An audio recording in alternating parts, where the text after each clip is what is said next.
Perfect. Welcome to the Sweet Science of Flighting podcast. Today we have Cody Roberts. Welcome, Cody. Hi, thanks, James. Appreciate it. Glad to be here. No, thanks for coming on. I guess we go way back through Science for Sport now with all the research reviews. So have to get you on here to share your knowledge as well. But for people who don't follow you, I know you're not big on social media with posting and things. So maybe do you want to give a brief background about yourself? Yeah, so sport background-wise, I played American football in high school and threw discus, and so that's kind of was my, career. I guess that was the sport that I knew I could kind of train and compete at the highest level was track and field. So I went to the University of Kansas, threw discus there, picked up the hammer, learned how to throw a hammer, and so that's where kind of like I first got exposed to the field of strength and conditioning. Didn't even really know it was a thing and a career. So I was super excited to find that I was able to kind of like serve in that coaching role, but then, continue to be around athletics. And, I just think so much opportunity things can be built, things can be gained from the weight room. So really, grateful that I found that kind of realm and experience. And that's kind of led me to where I am today. I did a stint there after I finished my undergrad as a graduate assistant at the University of Kansas. Went to Illinois State University. Was a really important year of my life with the people I met and got to work with there. Worked at Bradley University for 6 years. It's a smaller school in Illinois, and really kind of covered the full spectrum there from basketball, volleyball, softball, baseball, golf, tennis, pretty much any and all sports there. And then in 2016, I came to the University of Iowa, where I still am now, and really got to train athletes at truly what I say is the highest level, where not just the athletes that we work with are elite, but very, very, very lucky, very blessed to have some amazing resources and technology here. So things like tensiomography. We've invested with flywheels on the team level here. We have, Keiser pneumatic devices, force plates, and so just, you name it, and we kind of get the opportunity to implement it with our athletes. And so just, that's why I talk about, training at the highest level where we have those opportunities. And so, with my time here at Iowa, it's been fun because I've been able to, continue to expand and grow in my role as a coach and a professional as I, have gone through the years where I've done some teaching on the side with some of the research reviews with Science for Sport has been fun, and just, continuing to kind of culminate a lot of what I've learned, what I've experienced and putting together kind of in my own kind of philosophy and practice, I guess, if you will. And so it, continues to evolve and excited to be chatting with you today. Nice.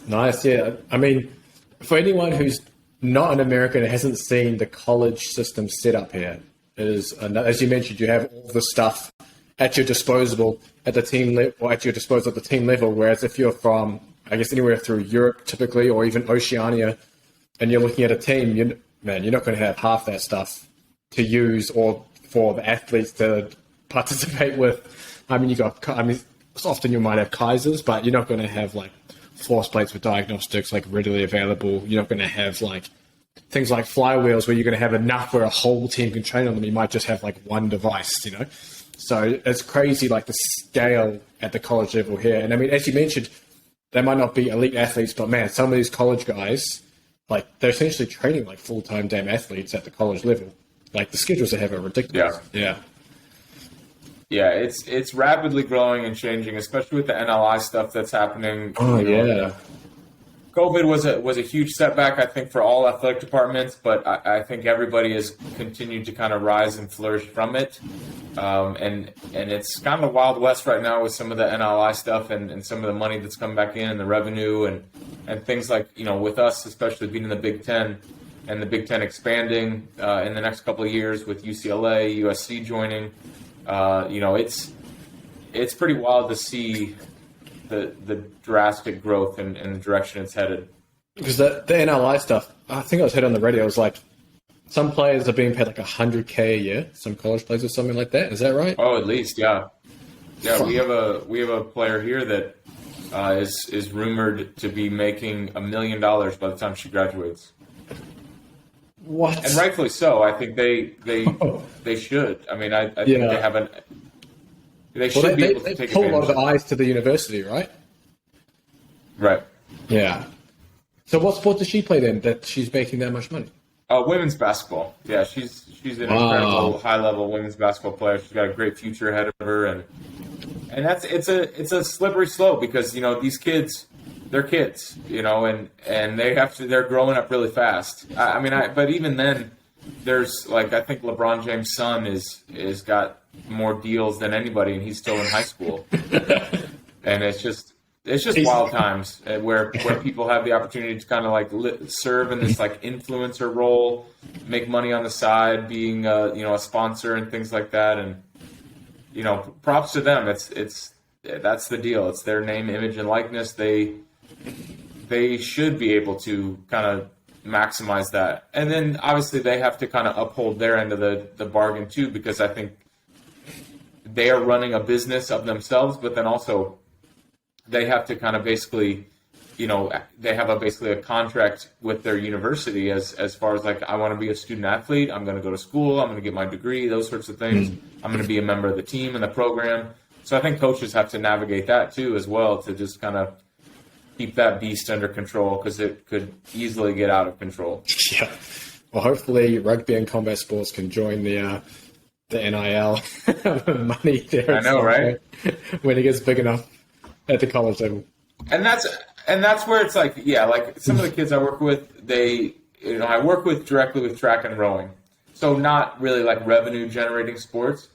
But I've had a rower that has really kind of just taken advantage of her platform, and she's created this unbreakable female athlete kind of brand and slogan, and just created some merchandise, whether it be bands or shirts and things like that, and just kind of.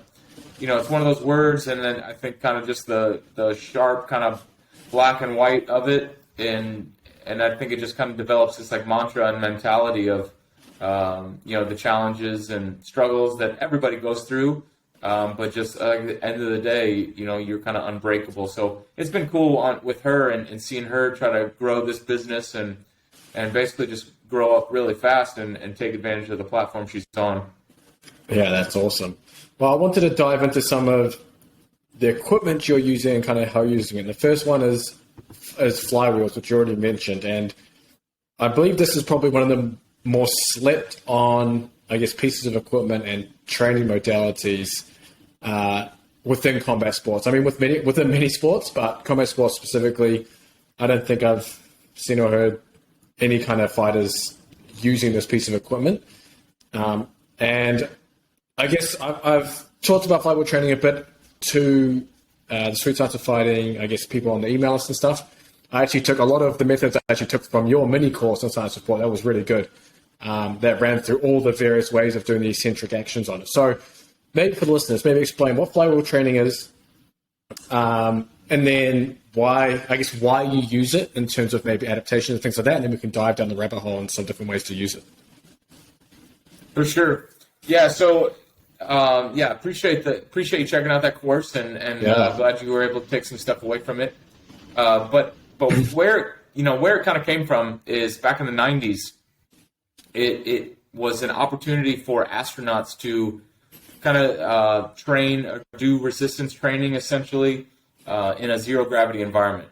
So it works off of this flywheel essentially.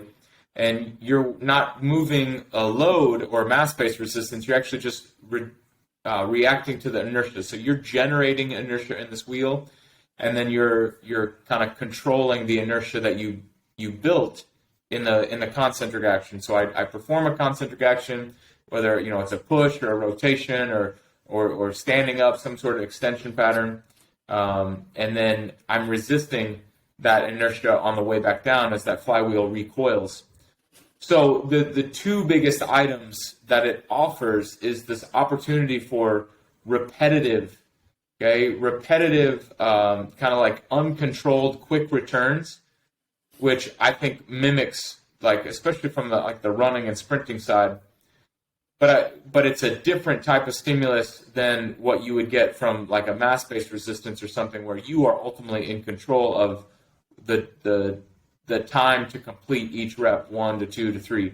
When you do a flywheel, it's like once you start, as hard as you work, it will work that hard for you. And so there's opportunities then on the eccentric overload side, whether it be a 2-to-1 method, whether it be an assisted method, whether it be some sort of like advantaged position where maybe you perform a deadlift that's going to generate more inertia on the way up, and then you don't flex your knees on the way down. You just kind of keep your knees unlocked and perform that RDL. So that's going to give you that overload to the hamstrings and through that kind of hip hinge position. Same thing would be said for like maybe another example would be like a bicep curl where I use my legs on the bicep curl, but then on the way down, I just kind of let the arms do the work, no legs involved. And so I'm overloading that eccentric action through my bicep sort of thing. So the opportunities are there, but then they're obviously in a repetitive sense again. So we get this like uncontrolled kind of like cyclic action that I think is pretty unique, as well as the opportunity to do eccentric overload repetitively. And I say that repetitively because, your other opportunities would be, whether it be a weight release, whether it be, and those types of methods with more mass-based resistance where I overload the eccentric side, that's usually like a one and done rep sort of deal. So that's where the flywheels can be, pretty unique. The other thing that I think it offers is, you're working at much higher velocities than you otherwise could with free weights, because again, you're working off inertia, but then you're kind of stressing those longer muscle lengths. And so when we're stressing those longer muscle lengths, depending on the muscle, kind of like specifically maybe like hamstrings, back, that sort of thing, we could possibly have like, a more beneficial response, whether it be like hypertrophy or strength, because I'm stressing and straining that lengthened position. Yeah, for sure. We're going to continue diving into this because there's still heaps of stuff to cover, I guess, within the whole flywheel training paradigm as well. So you mentioned obviously eccentric overload as, I guess, one of the main points of training on the flywheel. Do you want to maybe dive into, I guess, why eccentric training is important for pretty much every sport, really, that has some kind of explosive action? So why eccentric training is important and what eccentric training actually is, because a lot of people might get confused with, hey, I'm doing eccentric training while they're doing a 4-second down squat and then standing back up kind of thing. So maybe just explain the difference there too. Yeah, so in the effort of kind of basically just like building force, getting stronger, your muscles are going to be strongest during that eccentric action, during the eccentric contraction. So if we can take advantage of that, we're actually exposing the athlete to kind of the highest forces that they'll experience within their muscles. So you're hopefully, building a more durable tissue, a more robust tissue, because you're exposing them to this like maximal force that otherwise you wouldn't expose them to if you're just performing a concentric action. So the example that I always kind of give people is when you're learning how to do a pull-up, and if you cannot do a pull-up right now, you should and probably, hopefully, I guess you should probably still be able to control yourself down on that pull-up. You might not be able to pull yourself back up chest to the bar, but you could start above the bar and control yourself down slowly. So that would be an example of I'm stronger eccentrically than I am concentrically. Okay, same thing to be said for a bench press. I can maybe control that bench press down to my chest, that bar to my chest, but I might not get it off. So again, another example that you are stronger and you are able to experience and expose yourself to more force, more tension on the eccentric side than you are on the concentric side. Same thing for like a Nordic hamstring. So these are all examples of kind of stresses and stimulus that just help to build a more robust tissue. Okay, so we're getting stronger tissue. We're getting possibly lengthening tissue. This is probably one of the best ways to increase like flexibility and range of motion. For sure. is it's basically like stretching under load and exposing the body to that tension. So that's kind of why and how eccentrics can be so beneficial, because experiencing that on the eccentric side kind of really taps into that neuromuscular system to make it as efficient as possible, as strong as possible, and then make that tissue itself as durable as possible. Nice. Yeah, that durability is vitally important too. And I think as well, obviously, you've got all those important factors, and you've also got the fact that eccentric training can help improve the strength shortening cycle, obviously that ability to transition from eccentric to concentric. Well, so obviously you're getting improved explosive actions, obviously for sports like track and field, that's vitally important, even for combat sports, obviously, especially for strikers, they need to be explosive there. Even wrestlers that are taking heavy shots as well, they need to be able to explode from whatever they're doing and utilize that elastic energy. But obviously with the eccentric overload, so you mentioned about you basically get back what you give. So with the flywheel, if I maximally accelerate the squat up, then I'm only going to get pulled back down with the same, I guess, inertia as I moved up. So essentially you're equal 1-to-1. But you mentioned obviously there's ways that you can overload the eccentric on the flywheel. So it's no longer a 1-to-1 up and down. You're getting like a 1 and then maybe a 1.5 back in terms of extra inertia. Do you want to maybe explain some of those, I guess, concepts and exercises there? Yeah, so the biggest thing that you got to get athletes to understand is, like, when they're performing that squat, you have to continue to accelerate through. You can't just simply get it started at the bottom. And I think this is where like a velocity-based device and things like that, just continuing to drive that intent and get that feedback. And there are opportunities, I know, like within eccentrics, like K-Box itself, I forget what it's called, K-Meter. So they have actual like objective feedback for you that shows you this. VMAX Pro is actually a velocity-based accelerometer that actually has created a clip that I played with this summer that's been pretty fun, that just gives you basically like tons of data back, really kind of on the power side, maybe on like the wattage side. But my point is that on the squat, okay, your weakest position is going to be the very bottom of the squat. And so that's what you're ultimately challenging. But the best way to challenge it is continuing to accelerate that wheel as you stand up. So if you think about the concept of like bands and chains, you know, as you stand up, you're lifting more chains, you're putting that body under more tension, and you're able to kind of overcome that. So it's that accommodating resistance.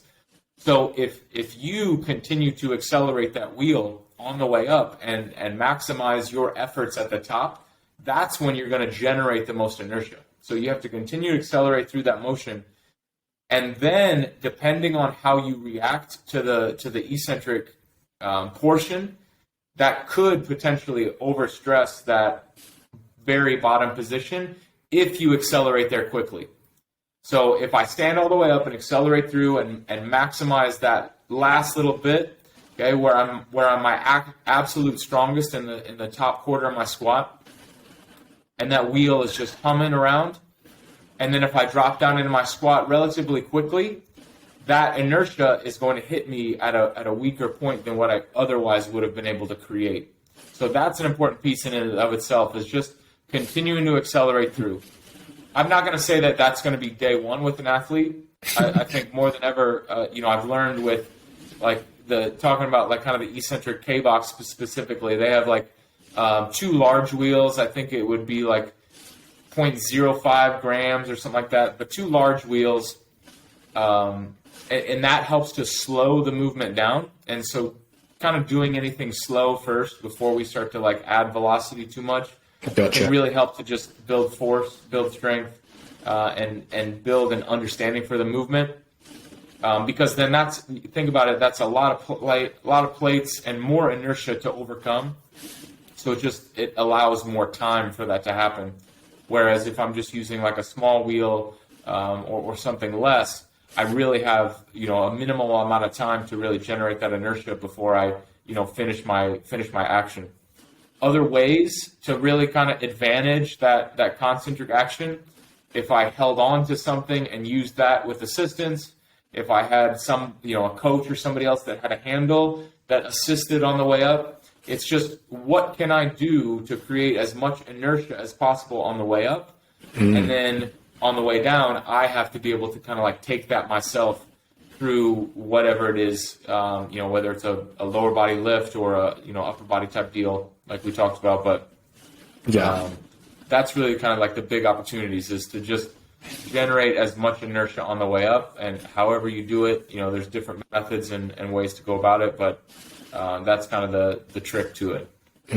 Yeah, for sure. Especially, I like how you mentioned to push it all the way up. If Professor John Cronin, he actually used it on a force plate and compared it to squats as well, and you see it actually the force curve acts similar to a ballistic jump on the flywheel, which is interesting because obviously then you're getting acceleration throughout the whole concentric phase, whereas if you're just doing a normal barbell squat, you have to decelerate almost like the last half of the lift to essentially stop the bar.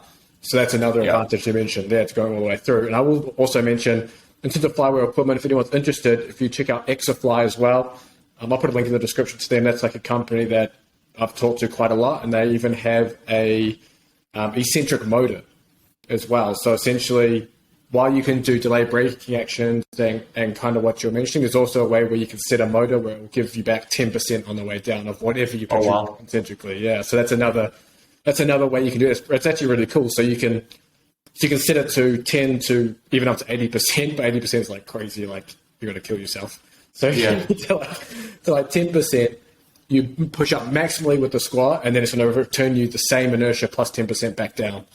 And it's it's killer. That's killer. That's awesome. Wow, yeah, that's awesome.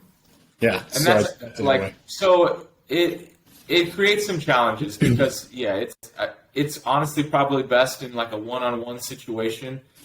We're fortunate and we kind of believed in it enough that we invested on the team side. So, we have a room with like 14 of them, and I work with a 60-woman rowing team that I can kind of implement squatting and hinging and deadlifts with them. But you could go so deep and really kind of have a whole session on it with one or two athletes easily. Does Exerfly have Eccentric has kind of the K pulley option. Does Exerfly have anything like that? Yeah, they've got the rack mount, and they also have a rack mount with a motor, so you can do motorized eccentric overload through rotation, through like chest press if you wanted to be crazy. So you could do your hard even just standing trunk rotation, and then get 10 or 20% back this way. Bang! Wow. So it's really damn good. And that's where I think on the teams, like not the team side, the fighting side, especially the throwers I work with. Yeah, because you got similar demands. The K pulley, the K pulley is special because it teaches you how to use the ground and really it slows down that like lower body, like using the legs to generate power and force that otherwise you wouldn't experience with any sort of like mass-based resistance or even like a med ball throw, because it's just maybe too light and too fast. And like you were saying with the free weight, there's no eccentric load to it. So, I think that's like a means of training that often gets lost is maybe like loading that eccentric kind of like transverse plane position.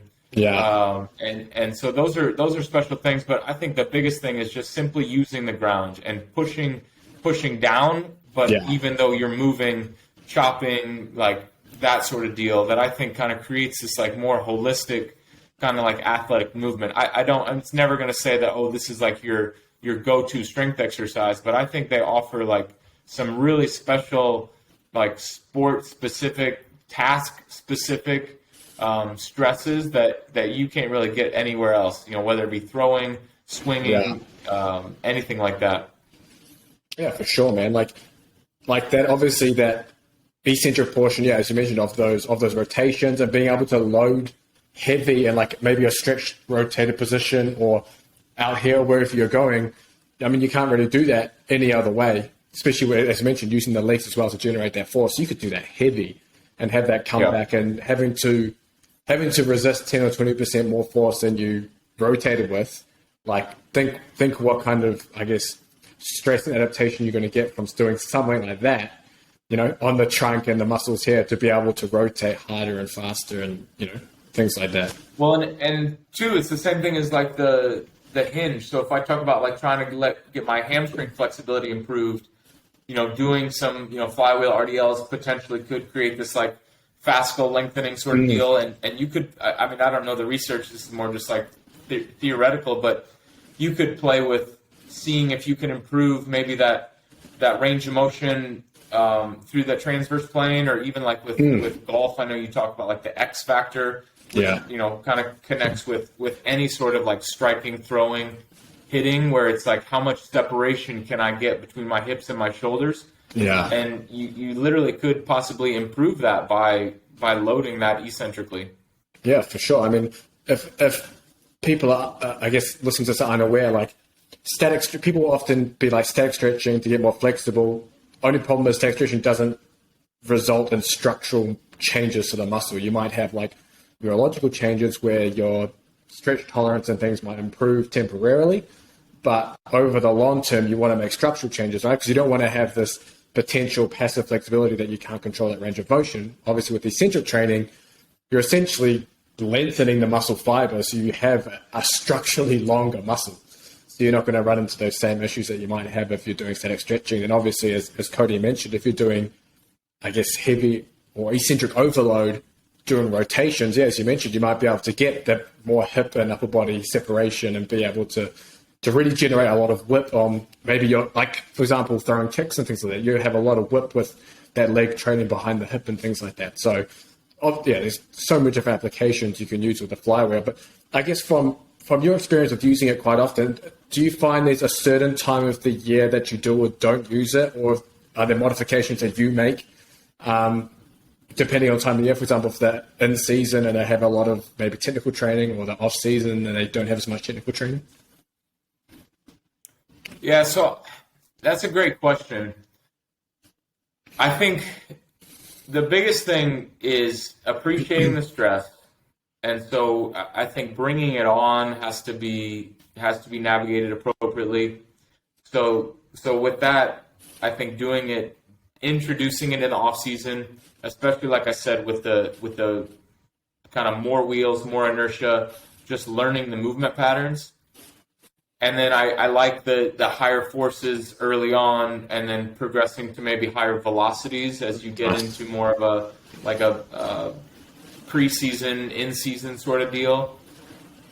And then once you're in season, though, kind of more so in that maintenance phase, I think you maybe kind of gravitate back towards that kind of like higher force, heavier wheel sort of deal. Nice. And so that's really kind of the big thing is you want to bring it on to where they can learn it and attack it, and then give them some time also to really get after it in that early preseason, to really kind of expose themselves to, like, yes, eccentric actions are important, but I also think, especially for the fact that most all sports kind of hinge on speed, I think exposure to like higher speed, higher velocity repetitions is important. So kind of like going heavy to light almost as far as like the wheels you're using.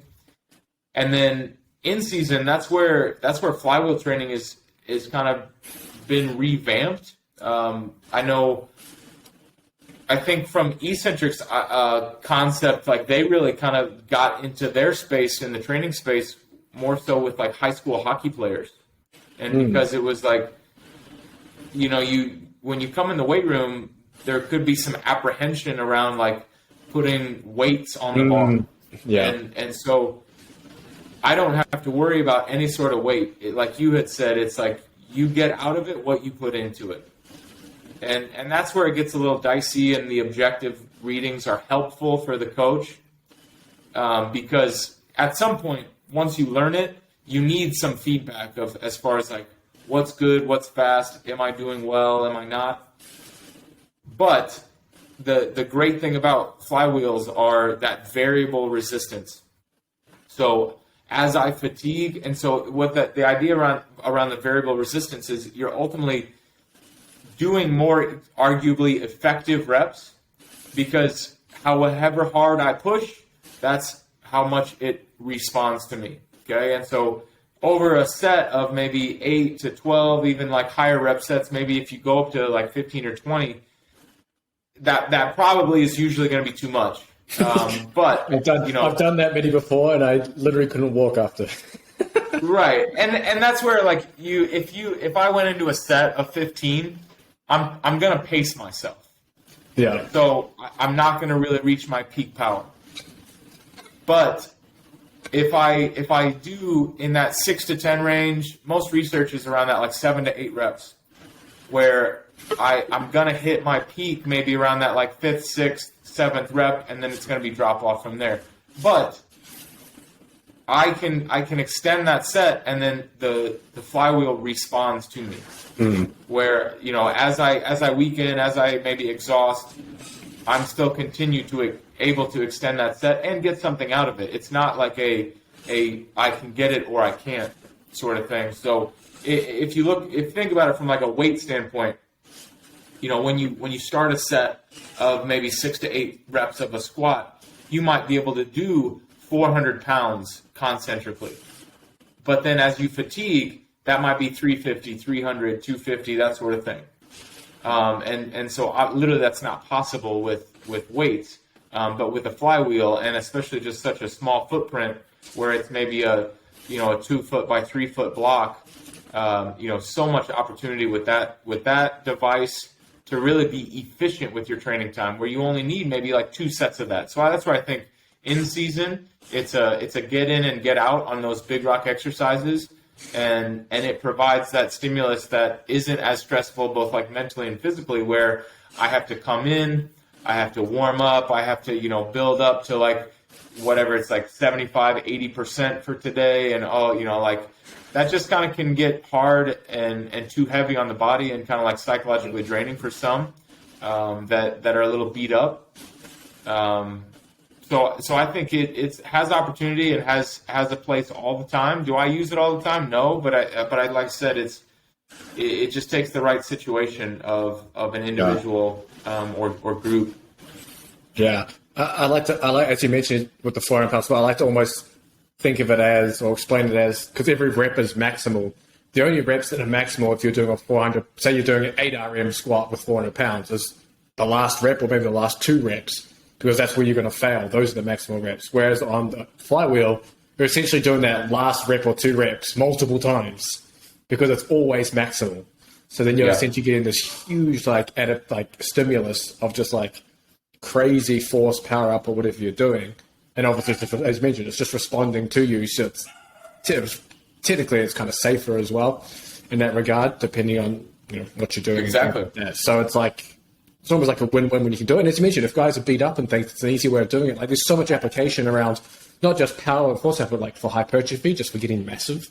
Like the tension you get from a flywheel. So a good example is like a lateral raise, like a dumbbell lateral raise. If I'm going to do a lateral raise, I'm only going to get peak tension when my arm's parallel to the floor, right? Because of the line of gravity.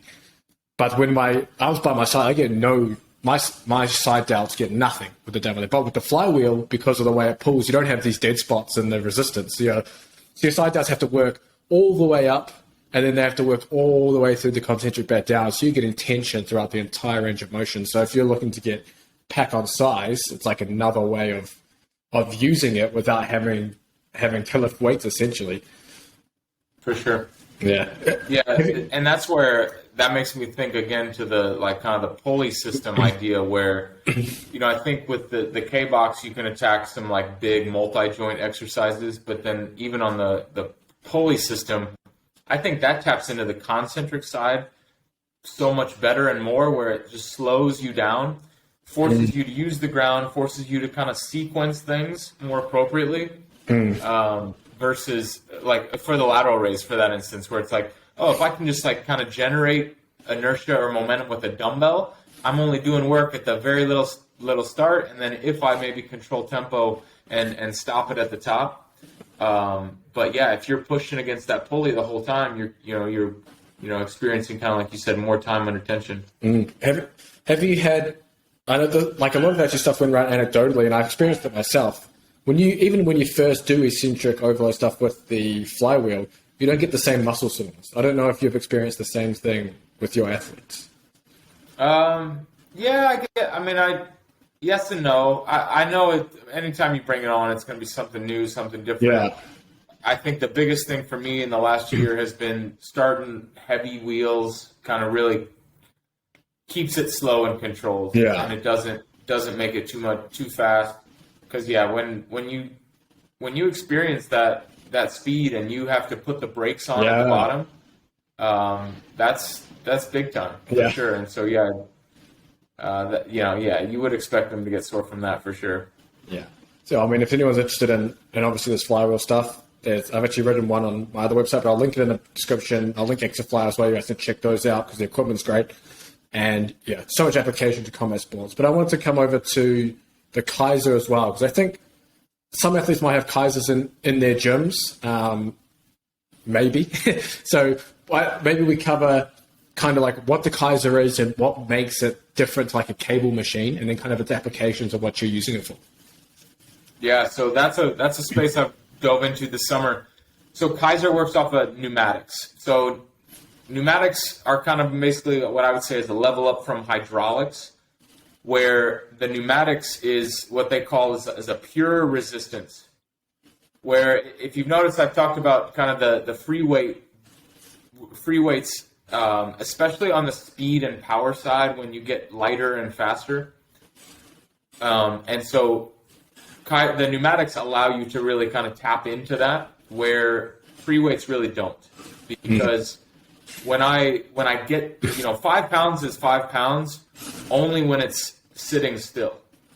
If I start moving 5 pounds up, it's no longer 5 pounds, right? I'm taking weight off of it.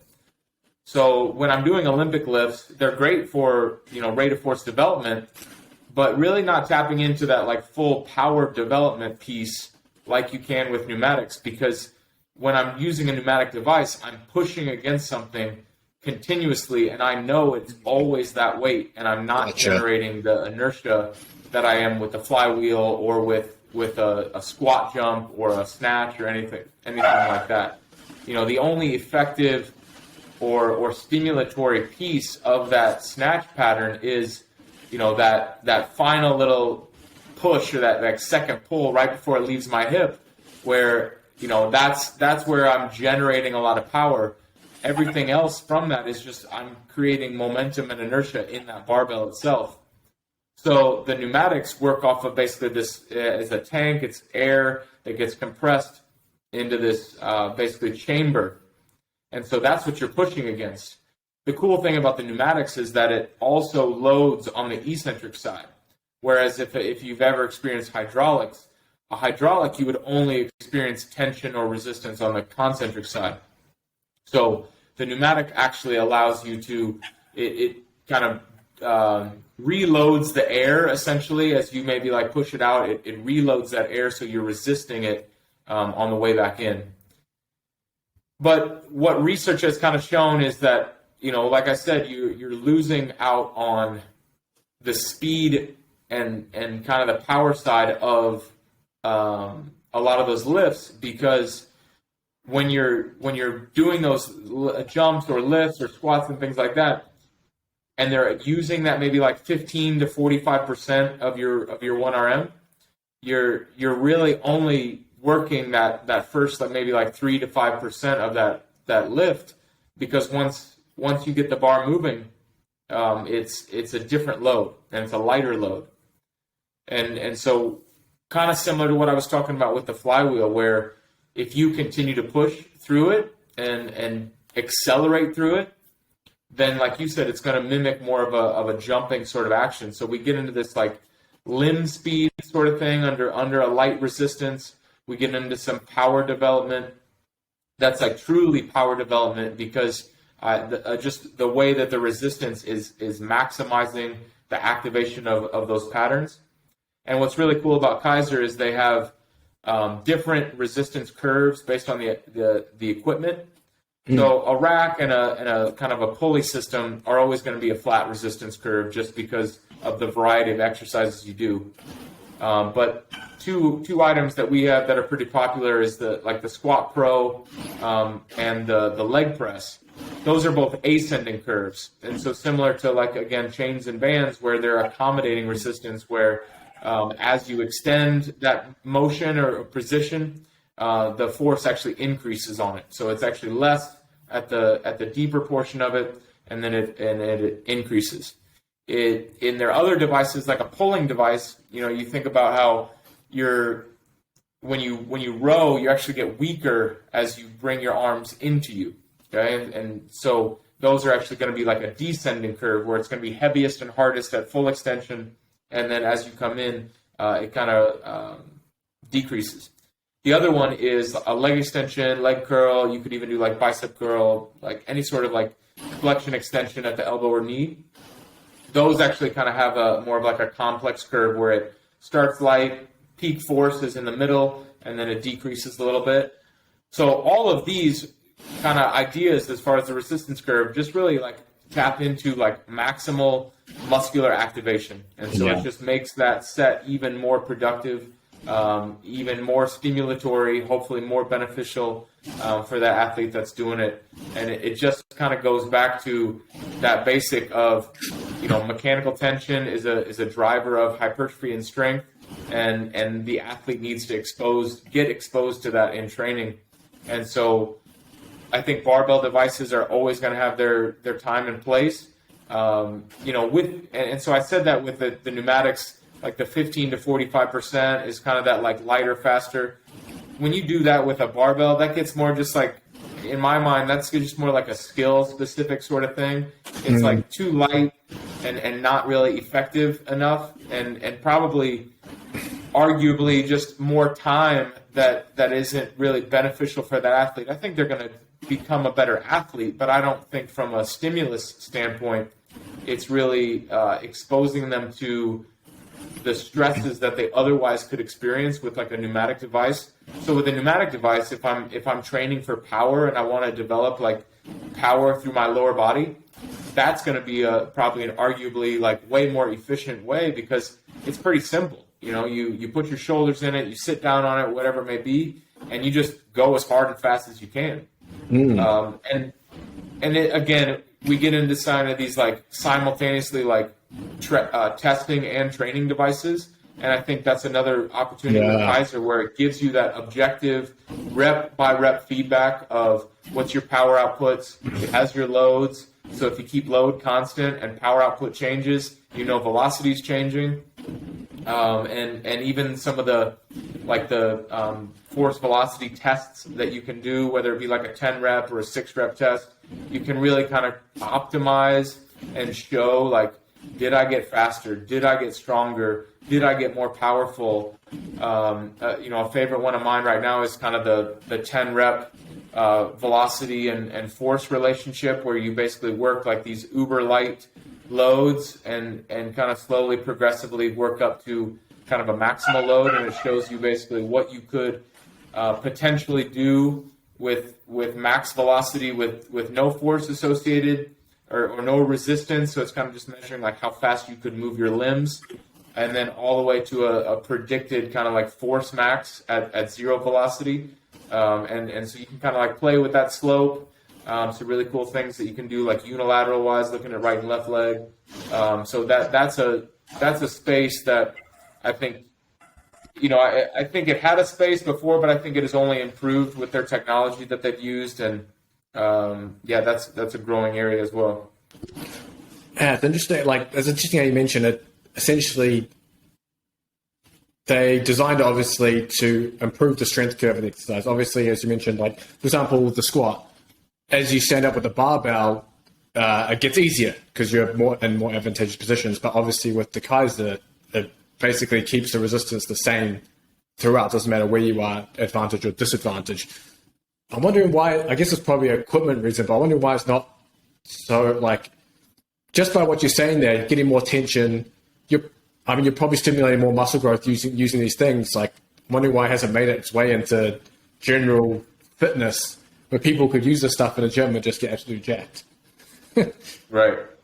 Yes, that's a great question. I mean, because the research is there. I mean, it's essentially like, in my mind, kind of like the bands and chains, but without all the setup. Yeah. And I think similar to the flywheel, it probably pretty expensive. I honestly don't even know the price tags on some of these things.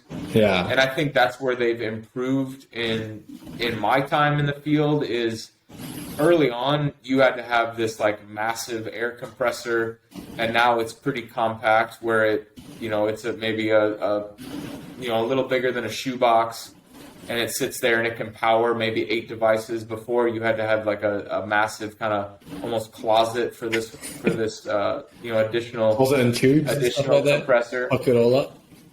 What's that? A closet with tubes coming out of it and hooking it all up. Yeah, exactly. So I think it's overwhelming for some. I think it does require kind of like supervision and instruction where it's not as simple as just like, here's a free weight, use it sort of deal. So it gets kind of complex, but at the same time, that's where I've heard of more and more, in the Midwest, we haven't really had them yet, but I've heard of there's flywheel course, like classes that they have. Have you heard of this? I haven't heard of flywheel classes, though. Where people will go in and, maybe it's like a spin class. Bar. Yeah, exactly. And they go in, but they just use the flywheel. Right. Yeah. And so, maybe it's a handful of clients that get to work, and you have your instructor that kind of takes you through maybe a circuit or something like that. But, I think you and I are kind of more on the sport performance side, so we're tapped into that. But, it can be super maybe overwhelming. Maybe I can't think of the right word right now, but it can be scary, and can be, somebody doesn't want to hurt themselves, especially when one of the hardest thing of coaching those flywheels, back to those real quick, is just as much as I tell an athlete, it's going to pull you down right away. Like, just be ready. Yeah, don't stop at the top. Strategies. Right. There's some strategies that you can, like, okay, I'll give you a little slack. Like when you stand up your RDL, give yourself a little shrug. It'll give you a little bit more time. But more often than not, they either have to like see an athlete do it, but like you just see their eyes blow up when it's like, oh wow. Yeah. Like, yeah, I told you, it doesn't stop. Like once you start, it doesn't stop. And that's where I think it's like running, it's like once you start going, you're going. Like your limbs are turning over and you got to put your foot on the ground and continue to, put force into the ground and accelerate. But yeah, man, the pneumatic stuff is super cool. Again, it's just, I think it comes down to like footprints. I think there are opportunities with the racks and some of the tricks and the tools that you can use with that. But it comes down to space and a footprint where it's like, okay, if I have, X amount of dollars and I have this like 5x5 space, am I going to just take it over with one piece of equipment? But, in the right time and place, I think they have opportunities that just, we just need more square footage. And that's why racks will always be kind of like king. But I think where these technology companies have found ways to like, hey, how can I like be a rack, but also have this technology? So like an example, like we have a 1080 Quantum here. Oh, yeah. And truthfully for me, it's too overwhelming and I train way too broad a spectrum. But yeah, that's a special piece of equipment that is, a Smith machine. It's a training device, a testing tool at the same time, that gives some awesome feedback and really can, again, tap in on the eccentric side. It taps into this isokinetic space that I don't know enough about to really even like commit to. But it's an ongoing experiment. I mean, that's all what all training is. It's just this like guess and check type model. And I think anytime you implement it, from back to like the periodization piece, it's like anytime you implement it, it's just like be low invasive to start simple. Don't dive in, with your eyes closed, go in with a plan and then just slowly build from there. Yeah, the 1080 Quantum Tactics. So they're actually an Austin-based company. I was connected with them previously when I was here. And I went down and I did some, because they have an option which is like, I guess you could say it's an eccentric overload, but it essentially pulls you at a certain pace. So it's like an isokinetic. So I was holding 40 kilos of force. We wrapped the thing around like a heavy bag.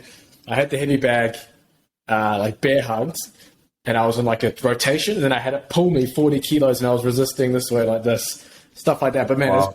it's brutal. Then I did it as well with an iron neck, and I did isokinetic 40 kilo resistance with the 1080 Oh my God. with the thing, and the thing's pulling my head forward. And I did the same lateral. I was just like, I'm gonna try. Yeah. You know, I don't know. I still don't know if it is a smart idea or not for the neck, because obviously Right. the neck's a little more tender. I've been doing a lot of jiu-jitsu and neck training at the time, so my neck ended up being fine. I thought it was going to be like completely sore the next day. But I was like, yeah, it could be interesting. Obviously, with eccentric training, improves the left-tension relationship. Maybe if your head's in a certain position, you're going to be stronger when it's lengthened. Maybe in terms of rate of force development, if you're a striker, maybe you're able to decelerate or... Well, I mean, there's a lot of conjecture now in terms of neck training and concussion, which is quite interesting. So either way, it's an interesting concept, and the 1080 quantum is, expensive, but an absolute beast. And not, as you mentioned, not quite suitable for team training, but for one-on-one stuff, if you're looking to, as you mentioned, test and train and do everything else, it's a pretty mean beast. Yeah, because I think the way that everybody's kind of wired nowadays is that feedback is very motivating. You know, where it's like, I think before, you know, a lot of stuff was done manually resisted, like neck training and stuff like that. It was all just maybe with a towel, with a partner. But now if we can put like real numbers to it, and especially even those like rotational movements, where it's like, if I can be motivated by the numbers, or if I can be more prescriptive with the numbers, where I see like, hey, this is quality, this is quality, this is quality. Okay, hey, we're dropping off in our ability to produce, you know, this many newtons. Okay, we need to be done. Yeah. So it just kind of it lends that to that like training smarter versus harder mentality. And I think you can of course go overboard with it, with getting too deep into the weeds on the numbers and stuff. But from a testing device where it's like a simultaneously like monitoring and training,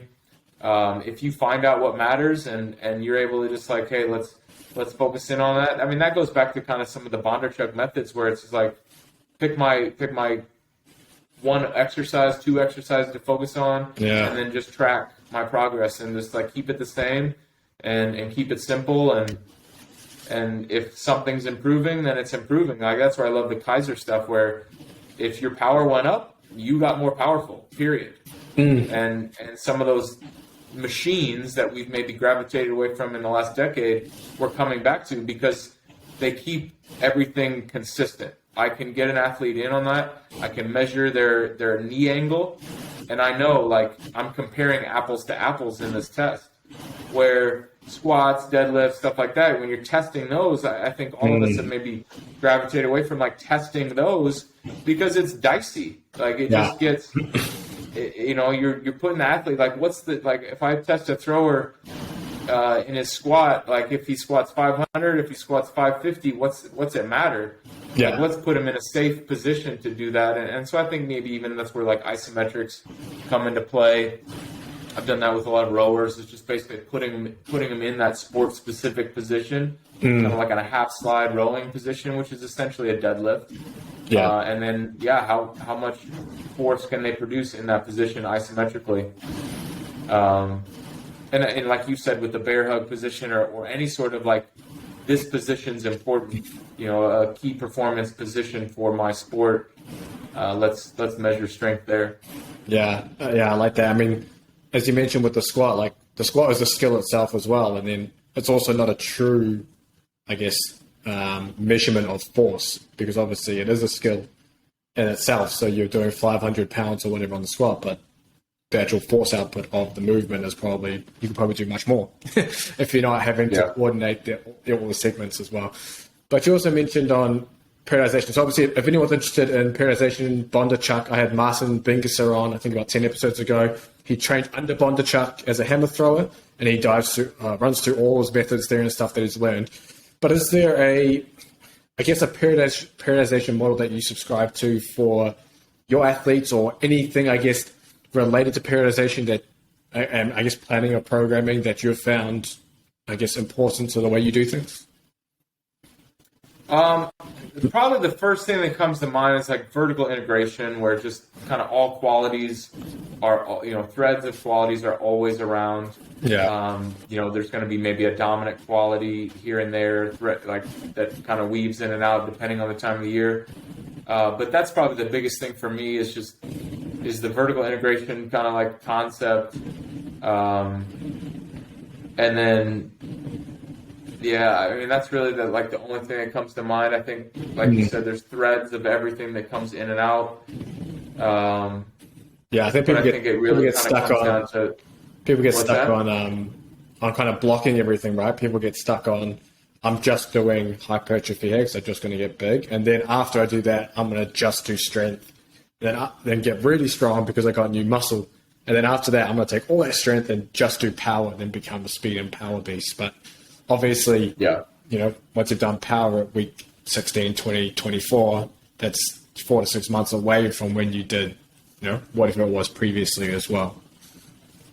Yeah, and even to that point, it's like where sometimes people feel like they have to get to a certain level before they can earn the opportunity to do power, where they maybe like put this power speed on a pedestal. Yeah. Where similar with the flywheel, it's like if you can simultaneously like learn the skill itself and just keep that around, that's going to only make it more productive when you actually like make it the primary target. Yeah. So it's like, okay, if strength is my primary target, then maybe like aerobic capacity type work, maybe just like overall general fitness is my secondary target. But then I'm still going to like keep speed and power in there because it's only going to help me, maximize my outputs on the strength side if I use it as maybe like a warm up. And then when I do prioritize those qualities, it's not a novel stimulus. I already know it. I see it, and I can hit more volume of it. So it's an opportunity, really. I think just to like, I think about like these burners on an oven, where it's just like you can only cook best if you like really, hey, this is my primary one, and these other ones are maybe just like simmering, and then okay, let's move my pans around or maybe like change my dials a little bit, and let's turn this one up a little bit, and so I think like just focusing on those qualities, focusing on those skills, and not creating too much novelty, especially in the space that I work in, I kind of only have like that contact with athletes for like 9 months out of the year at times. And so, just kind of maximizing those windows of opportunity and not like, hey, we're going to, completely go left side, right side as far as like high velocity, high power stuff, or maybe like heavy and hard, or like you said, hypertrophy stuff. But I think it is important to kind of like label down your goals and not do all things. Like to the point where it's like, I want all my burners on blast. That's how I love to train. That's my problem. Exactly. Like, yeah, you want to do it all for sure. Yeah. And there's some sports that try to do that. Like CrossFit would be kind of like one where it's just like, yeah, you want to be all things all the time. And so that's where, you just got to like, that gets back to just like, hey, how do I manage my microcycle? How do I manage my week? Maybe my week doesn't live in a week. Maybe it lives in like 10 to 14 days. And so I think, especially with like fighters that maybe want to live in this like high conditioning space, but also need to get stronger and build muscle. You have to, I definitely work with that in the 400, 800 space at times, where it's like, if you want to get stronger, you have to really prioritize strength for a little period of time. Yeah. So like I have one kid this summer that he wants to do like his hard Tuesday run. It's more like race modeling, like 800 meter type race, running repeats like 400s or 600s, stuff like that. And then he would come in and lift. I'm like, dude, you got the whole day right now. You need to lift and do speed, power, strength stuff first, and then wait at least 4 hours, if not more, and do your extensive runs in the evening, because you're trying to serve these two masters, and your body doesn't know what to adapt to. Yeah. So I think just like periodization modeling, I guess would just say like, this is my window of time. What am I trying to improve? And then again, back to like, how do I know I improved it? What am I testing? And then how did I show if I was effective or not? And so, yeah, find those 8 to 12 week blocks, pick a target. And when I write my program, it's what's my primary, secondary, tertiary targets, and then build from there. And keeping that in check to make sure that it's like primary has to stay primary. And so when I zoom out and look at the program, it's like, yeah, these are the qualities I want to attack. And these are the primary things that are going to get me there. Yeah, I think one key thing you mentioned there was he should do his strength power stuff first and then run later because that's his priority. So anyone, if your priority is that kind of on the physical side, maybe you're out of camp very far from a fight, maybe you should do that physical training first in the day and then maybe do your technical stuff later in the day. Obviously, it depends on class times, things like that. You're always going to have a thread of technical training in there, but if strength or something is something where you're really lagging behind, that may be something that you need to do as well. And I really like that you mentioned about the microcycles. We get stuck in these 7-day microcycles. I even get stuck in these 7-day microcycles because it's easy, right? It's easy to go Monday to Sunday. I know exactly what's. I need to train all these qualities or these exercises within the 7-day training week. But sometimes, for example, sports like MMA, where you've got, jiu-jitsu, wrestling, grappling against the fence, and then you've got striking, then you've got maybe like some kind of MMA specific striking, whatever it is, sparring on top of that. Your week's so full that trying to fit everything you want to do into a 7-day microcycle might not be possible. So do you want to maybe touch on how you would plan like maybe a 10 or 14-day microcycle? How different does that look than just a normal week structure? Yeah, so I think it goes back to your primary. So like, hey, what are my primary days? And then setting up those primary days. So by setting them up, you just got to make kind of, because I lend maybe another periodization model would be kind of this like high-low approach, where you label stuff as, okay, this is high intensity, this is low intensity, and maybe avoiding some of that moderate intensity stuff because that moderate intensity isn't high enough quality that is really stimulatory, and it's also too fatiguing to recover from. So let's identify my high intensity days, and then let's appreciate how much time I need in order to recover after that day. So say it's, hey, I can go high on Tuesday and Friday, and then Monday and Thursday, sort of thing, across maybe a 2-week span.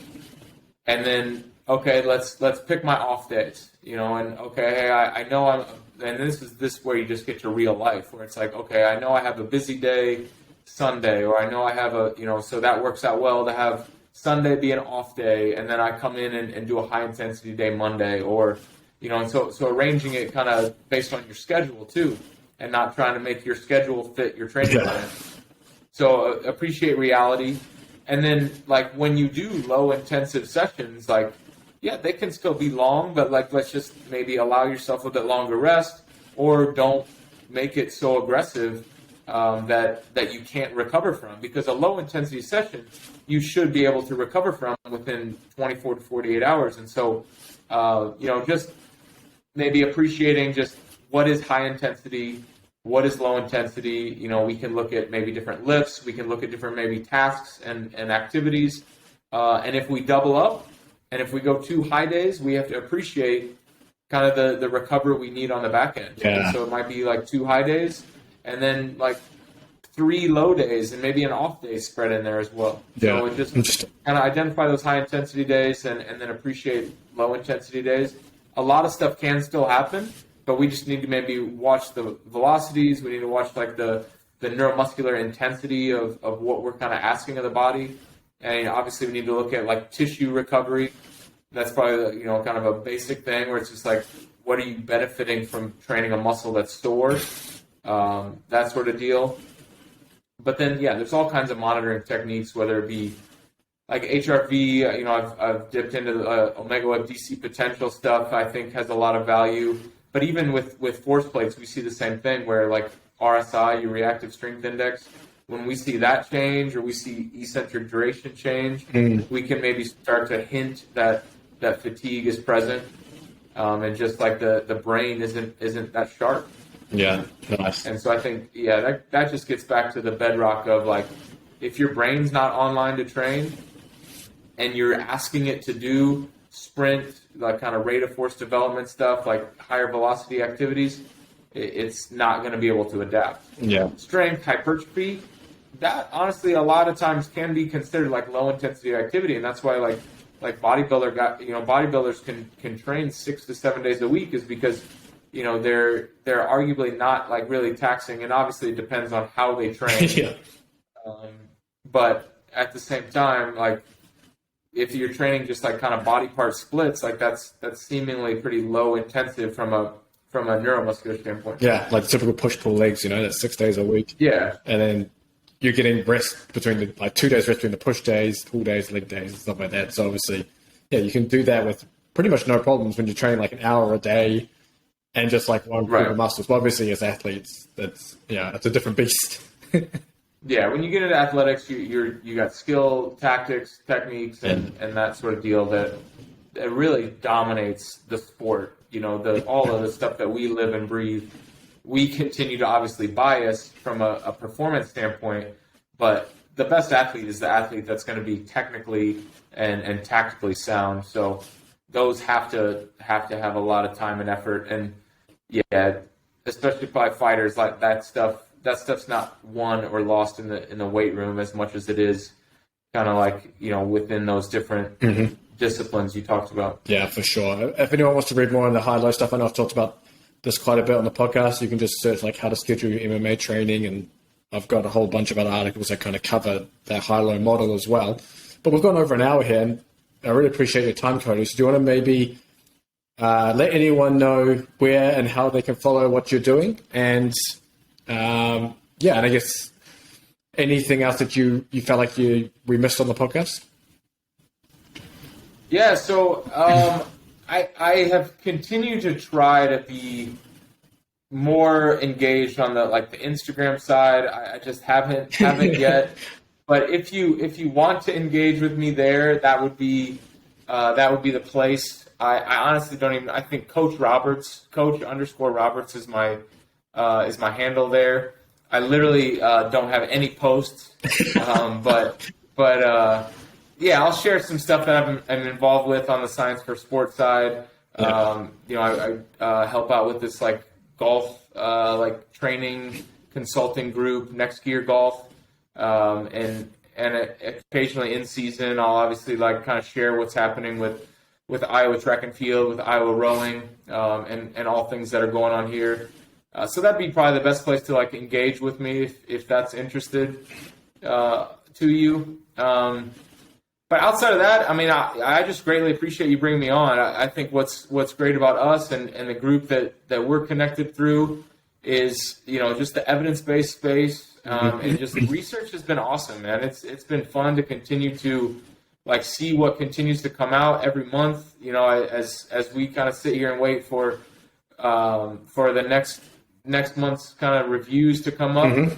It's always an exciting time for me. I write for that tech and monitoring section, but I always follow kind of what you're writing and what you're digging into. And it's just cool just to see, what coaches are continuing, I think, to get into that research space. So, yeah, I encourage, everybody to just continue to do a search on Google Scholar, because the stuff's out there. The information, the ideas, the direction that can really help. But at the same time, like I said earlier, it's an ongoing experiment. So try it, test it, get feedback for it. That'd be probably the big stuff. And if you're not a fan of going and searching Google Scholar and reading it, you can go to sweetscienceoffighting.com, because I sum it all up for combat athletes. And make sure you listen to this podcast, because I bring on all those researchers onto here as well.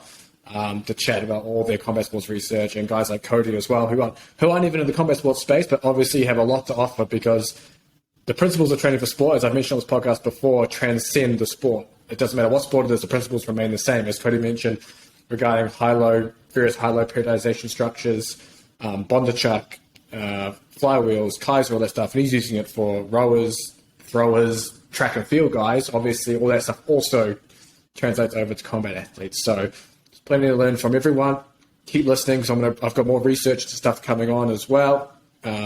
More stuff on the site. And if you're interested in the flywheels, check the description for Actifly, and I'm going to link up Cody's Instagram as well. So that'll be down there. You can follow Cody, show him some love, give him a follow, blow up his Instagram a bit. And appreciate you coming on. Well, thank you so much. It's an awesome opportunity, James. I'm so appreciative of people like you that are producing the content, like you said, kind of just doing the work and presenting it in a digestible format. So awesome conversation today. Really appreciate connecting with you and all you do for